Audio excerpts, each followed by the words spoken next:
यो ताला लगा दिया है भाई, अंदर विद्यार्थी हैं और भाई अध्यापकगण हैं। हमें चाहे दुर्जनपुर का स्कूल बंद हो, कम टीचर हो, या चिकनवास का कम हो, हमें दर्द उतना ही होता है क्योंकि हम इंसान है सर। बात मेरे गांव की नहीं है, गांव से निकलने के बाद मैं सबका हो जाता हूं। इसीलिए मैं कहता हूं इस संकीर्ण मानसिकता से बाहर आए कि भाई हमारे का तो कुछ नहीं हो रहा। अरे भाई, आप जब समाज में जब आग लगेगी ना चारों ओर, तो आपको उसकी तपत आएगी और तपत से भी हो सकता है आप चले जाओ मर। हमारे इस स्कूल के अंदर 15 कंडीशन है, मांग है। जो यहाँ पीने के पानी की समस्या थी, अभी 15 हमने उठाई थी ये समस्या के 15 समस्याएं। डीओ साहब को बुलाया था, डीओ साहब 1 महीने का टाइम लेके गए थे और किसी समस्या पे कोई काम नहीं हुआ। इसीलिए नेशनल एजुकेशन पॉलिसी, नई शिक्षा नीति के अंदर साफ साफ वोकेशनलाइजेशन ऑफ एजुकेशन का नाम इन्होंने शब्द एक प्रयोग किया है। वोकेशनलाइजेशन का मतलब कि बच्चों को गाड़ी साफ कैसे करते हैं, जूते पॉलिश कैसे करते हैं, कटिंग कैसे करते हैं, ये काम सर क्लास 6 में बच्चे का इंटरेस्ट तय करके और इन स्कूलों में सिखाया जाएगा। सरकार द्वारा संचालित भाई नई तबादला नीति भाई अभिभावकों को रास नहीं आने लग रही। भाई सबसे पहले मैं आपने बता दूं कि आप देखने लग रहे हो हरियाणा को बढ़ता चैनल साची कहना, और भाई आप भी साची कहना, सुखी रहना और भाई लाइक शेयर करते रहना। राजकीय वरिष्ठ माध्यमिक विद्यालय डंडूर का ये मामला है भाई। नई जो तबादला नीति है सरकार लेकर के आई है, अभिभावक इससे भाई संतुष्ट कौन है? अभिभावकों का कहना यो है कि भाई इसमें जो है ना कुछ जो पद है ना वो कम हो जाएंगे, यानी स्कूल में जो अध्यापक लगे हुए हैं उनके कहीं ना कहीं पद खत्म करने लग रहे हैं। ये बैनर हाथ में ले रहे हैं, गरीबों से शिक्षा छीनना बंद करो, तबादलों के नाम पर पदों को खत्म करना, इस तरह के जो बैनर हैं, गरीबों से शिक्षा छीनना बंद करो। भाई कहीं ना कहीं नई जो ये तबादला नीति है इस पर सवाल खड़े होने लग रहे हैं। गरीबों के सरकारी स्कूल पे डाका डालने वाली सरकार मुर्दाबाद। यो ताला लगा दिया है भाई, अंदर विद्यार्थी हैं और भाई अध्यापकगण हैं। राजेश जी हैं, गांव से ही जागरूक हैं कि हम सोशल एक्टिविस्ट इनको कह सकते हैं, क्योंकि कहीं ना कहीं लोगों की समस्याओं ने देखते हुए ये भाई आगे खड़े पाए हैं। और भाई शिक्षा हमारे लिए जो है ना मुख्य चीज़ है, क्योंकि हमारे पास अगर शिक्षा का अभाव होगा ना तो हम कहीं भी खड़े होकर बात नहीं करांगे, लेकिन अगर शिक्षा की हमें पूरी जानकारी है तो भाई हम बात भी करांगे और कहीं ना कहीं सवाल भी खड़े करांगे। राजेश जी नमस्कार। जी नमस्कार, आपके चैनल साची कहना का भी शुक्रिया बात को उठाने। पूरे हरियाणा में ये तबादला जो नीति है सरकार की वो चल रही है, जगह जगह विरोध प्रदर्शन होने लग रहे हैं। तो आपका जो गांव है या आप हैं उनमें से एक है विरोध करने वालों में, तो सर क्या बताना चाहेंगे कि ऐसी क्या खामियां हैं?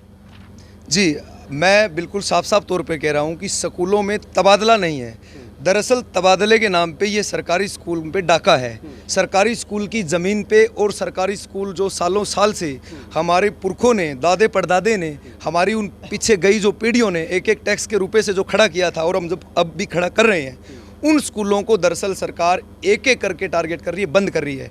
सन 2019 में 1025 स्कूल बंद हो गए।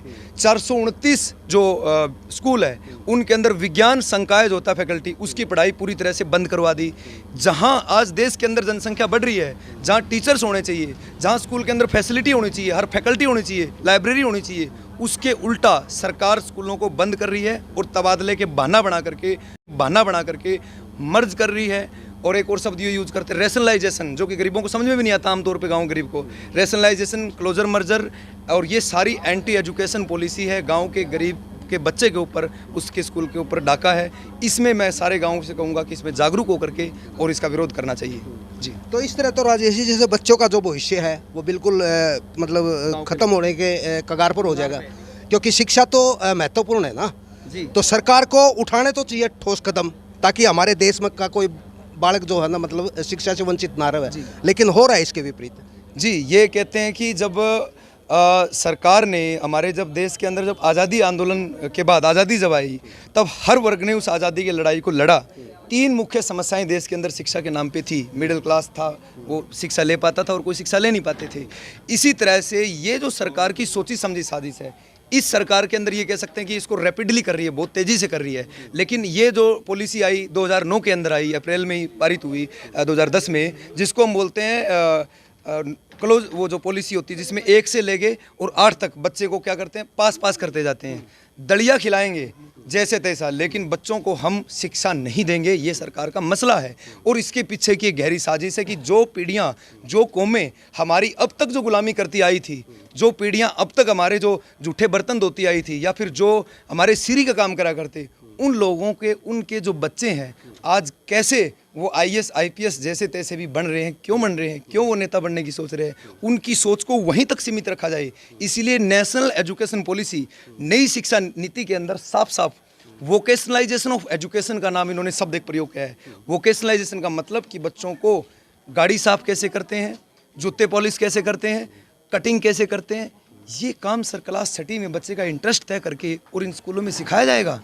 ये मैं नहीं कह रहा हूँ, ये सरकार की नई शिक्षा नीति 2020 कह रही है। तो आपके सवाल का साफ साफ शब्दों में जवाब है कि सरकार सरकारी स्कूलों को ख़त्म करने के साथ साथ गरीब आदमी की जो संपत्ति थी, सरकारी स्कूल टैक्स का पैसा था वो, और साथ में अध्यापक विरोधी, छात्र विरोधी और गरीब विरोधी ये नीतियां हैं। आपने इसका प्रमाण अभी देख ही लिया कि सरकारी स्कूल में पढ़ोगे तो मॉडल संस्कृति के नाम पे 500 रुपये लिए जाएंगे, प्राइवेट में जाओगे तो सरकार चिराग योजना के नाम पे 1100 रुपये आपको देगी।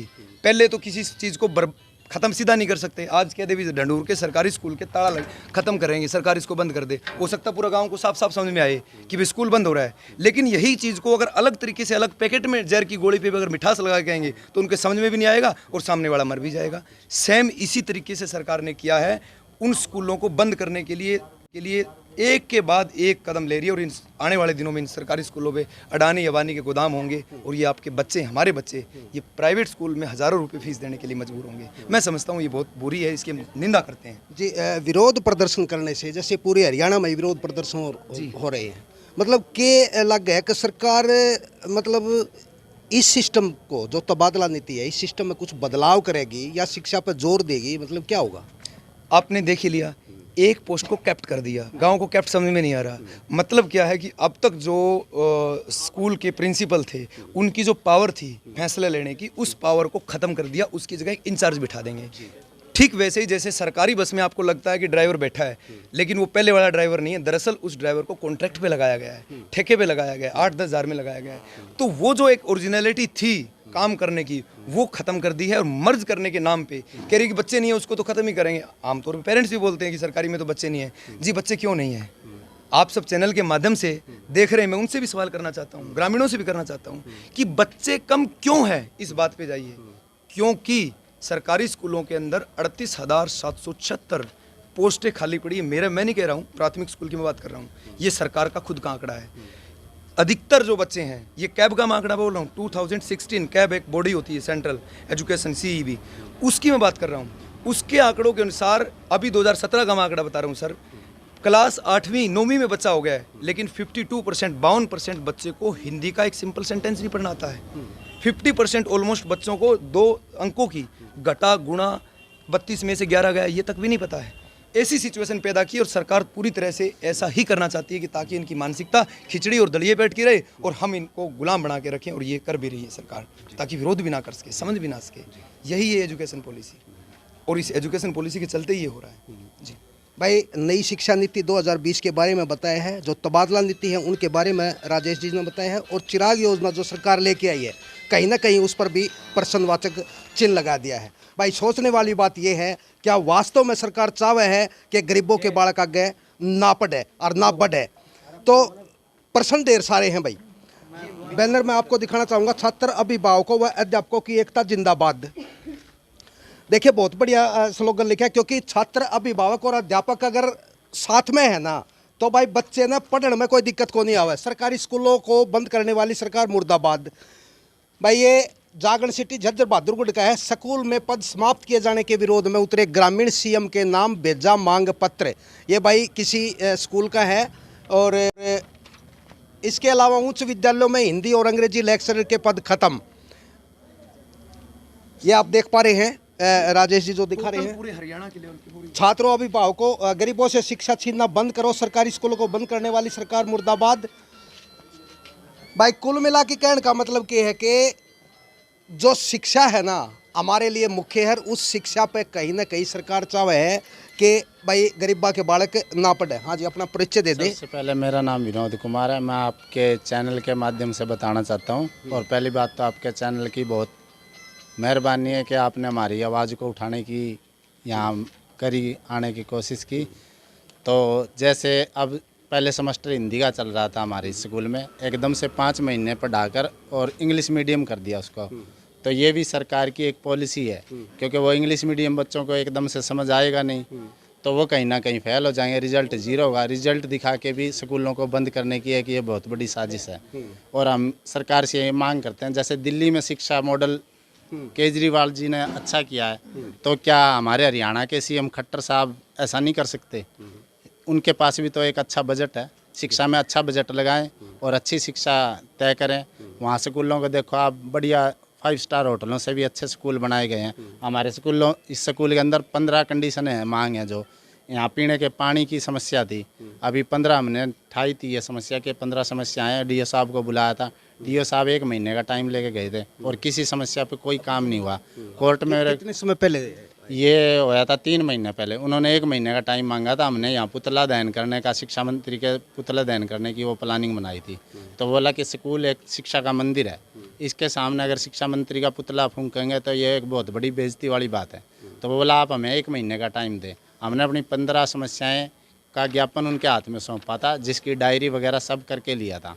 उसने सिर्फ एक पानी का कनेक्शन तो करवाया, जिसमें गाँव में ही पानी नहीं आता तो स्कूल में कहाँ से आएगा? तो इसलिए हम कहते हैं कि यहाँ जैसे चौकीदार की समस्या है, गेट पे चौकीदार होना चाहिए। गाय कल एक बच्चा बढ़ गया, वहाँ फंस गया था, वो मैंने ही निकलवाया। ऐसे कई समस्याएं होती हैं यहाँ। बच्चे ऐसे ही, कोई बाहर का व्यक्ति वैसे आ जाता है, तो हम मांग करते हैं, जैसे माली की है, कई बार टीचर खुद ही पौधे काटते हैं, तो पढ़ाएगा कौन जब टीचर ही ये माली का काम करेंगे?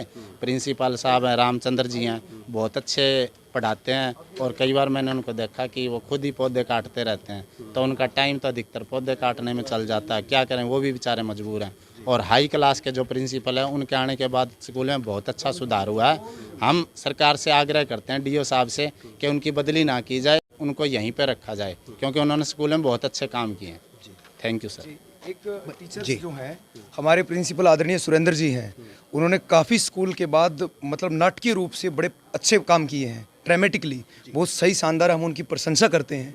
और हम और जो टीचर्स हैं, अच्छे टीचर जैसे वीरबान सर है और दूसरे टीचर्स हैं, उनको जो तबादला किया जा रहा है उसके हम खिलाफ हैं। उन हमारे टीचरों को यहीं रहने दिया जाए और उन पोस्टों को एज इट इज़ भरा जाए जो खाली है। जैसे कंप्यूटर का खाली है, लाइब्रेरी का खाली है, उसके टीचर चौकीदार नहीं है, या दूसरे जो काम है, जैसे बताया साहब ने कि यहाँ पार्क की एक व्यवस्था होनी चाहिए, कनेर की बेल लगाई जाए, अच्छा एक स्कूल बनाया जाना चाहिए, दीवार गिरी हुई उसको उठवाया जाए। तमाम तरह की जो चीज़ें हैं पॉजिटिवली वो हों। हम स्कूल के अध्यापकों के साथ खड़े हैं, हमारा इनसे कोई द्वेष नहीं है। लेकिन इसी प्रकार से मैं गांव के दूसरे जो लोग सुन रहे हैं, शायद ये इतिहास के अंदर पहली बार गांव के डंडूर के स्कूल के अंदर इस तरह की समस्याओं को लेकर पहली बार ये मीडिया आई है। इसीलिए मैं उन मेरे बंधुओं से भी, भाइयों से भी, सभी जो देख रहे हैं मेरे गाँव के, उनसे मैं अपील करता हूँ, इलेक्शन अपनी जगह है, वोट अपनी जगह है, देना ना देना आपकी आत्मा की बात है। लेकिन सर, इस गाँव के स्कूल को, गरीब के स्कूल को, आम आदमी के स्कूल को, शिक्षा को बचाने के लिए सरकार का जो अशिक्षा का फैलाने का जो रवैया है,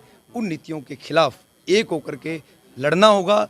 और सभी टीचर्स, जैसे कि टीचर्स की भी मीटिंग चल रही है, हसला वगैरह की भी मीटिंग मेरे पास रिपोर्ट आई है, उनकी भी चल रही है, और अध्यापकों की, छात्रों की, यूनिवर्सिटी के छात्रों की, बड़े जो हायर एजुकेशन में हैं, जैसे मैं भी हायर एजुकेशन में आता हूँ, इसी तरह से जो तमाम जो वर्ग हैं, जागरूक लोग हैं, उनको एक होना होगा।